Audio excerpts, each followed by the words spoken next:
નમસ્કાર એચકે ન્યૂઝમાં આપનું સ્વાગત છે। હું છું આપની સાથે કૃપાલી પરમાર। હવે જોઈએ આજના મુખ્ય સમાચાર। પાવી જેતપુર નજીક નાની રાસલી ગામ ખાતે આવેલ આદર્શ નિવાસી શાળાની હોસ્ટેલમાં રહેતા વિદ્યાર્થીઓની કફોડી હાલત।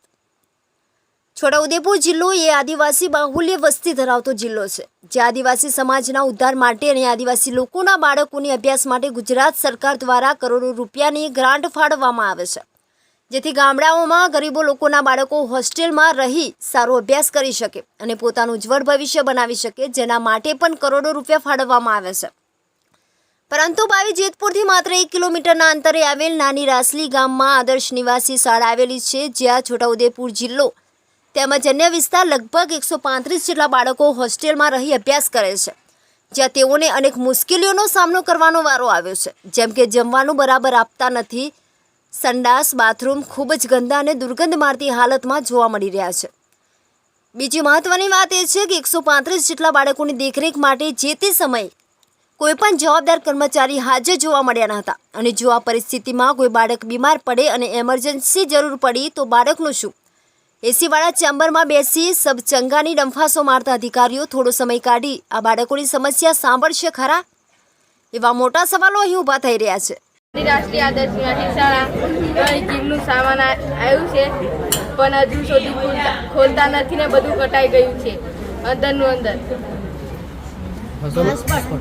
અને હોસ્પોટ હજુ કરાયો નથી, 1 મહિનો થઈ ગયો, રિચાર્જ નથી કરાયું હજુ સુધી। તમે સાહેબને કીધું હતું કે અમારે જીમ કરવી છે એવું કીધું હતું?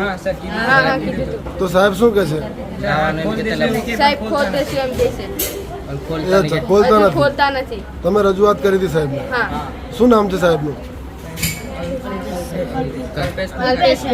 અલ્પેશભાઈ રાઠવા છે, ઉકાઈ છે, રાજકોટ બાજુના। ભલે વાંધો। શું નામ બેટા તારું? વિવેક વિપિન। અમે જેતપુરમાં ભણે છે, નાની રાસલી ગામ આદર્શ નિવાસી સ્કૂલ। અહીં સુવિધા વધારે નથી, અને આ બાથરૂમ છે, અહીં પાણી ગલે છે વરસાદમાં, અને જમવાનું પણ રોટી થોડી કાચલી આલે, અને સ્ટોર પણ અનાજનો સ્ટોક પણ ઓછો ફૂટી ગયેલો છે હમણાં, તે પૂરેપૂરું મળતું નથી।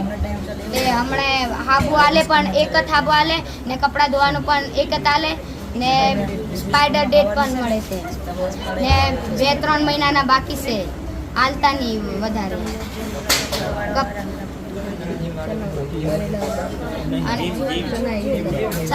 પણ એક્સપાયર ગઈ અને તમને જમવામાં શું જમાડે? જમવામાં રોટી, શાક, ભાત, દાળ। શેનું શાક હોય છે? શાક બટાકા જ હોય વધારે, દરરોજ બટાકા જ હોય છે? બટાકા હોય મિક્સમાં બટાકા હોય, રોજના બટાકા હોય। તમે સાહેબને પૂછો? પાણી વાળું મળે છે વધારે, પાણી વાળું શાક હોય છે।